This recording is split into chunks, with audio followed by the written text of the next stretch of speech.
How important is training southpaw? Well, you know what? Here's my take on that. That's a great question, actually. Should you be a righty or should you be a lefty? Should you fight southpaw or should you fight righty? Personally, if I had to do things all over again, I would have. I was taught righty. They're like, "Are you a righty?" I'm like, "Yes." They put me righty and they cemented me as a righty. Today, I fight both stances. Personally, I fight both stances. I like that. I'm more comfortable that way. And my kids, when I'm going to train them stand up, I'm going to train them both sides and I'm going to let them choose. Why? Because you could be right-handed and fight southpaw. There's nothing wrong with that. There's different schools of thought. Okay, Bruce Lee thought you should put your strong hand forward. Emmanuel Stewart says you should put your strong hand forward. There are many converted southpaws. You know, back in the day, in the 70s and the 80s, if you were left-handed, they would train you righty. Why? They were not equipped to train southpaws. They didn't know how to train southpaws. There was no southpaw world champions early in boxing. The person who was the first lefty world champion escapes me. I'm forgetting the name. I believe it was a heavyweight or light heavyweight. I think it was a heavyweight. I can't remember the name, but it was just unheard of to be a southpaw. We don't train southpaws. If you look in Thailand now, Thailand has many southpaws. And I think that has a lot to do with, they drive on the opposite side of the road. Their steerings are on the opposite side of the car. So when you're working a stick shift, you're working with your left hand. It's a lefty's world, and in the West, we're a righty's world. Everything's built for a righty.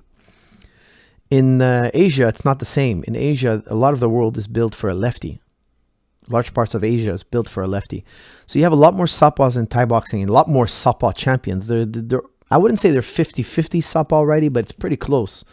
Finding a southpaw in Thailand is very easy. In the West, I would say like 15%. Okay, don't hold me to that. It's just a wild guess. Okay, I would say about 15-20% southpaws. Athletes are about 15-20% southpaw. We're a lot less southpaws. Where in Asia, I would say it's probably like 40% southpaws. Southpaws are very common. Now, I believe you should train them in both styles and then they'll choose. I don't believe that you have to switch. I don't believe Mayweather fights one side. Samat fought one side.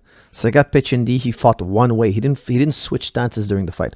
I think you could be a switcher. I don't have anything against switchers. I switch a lot myself. But a lot of world champions, more often than not, don't switch from side to side.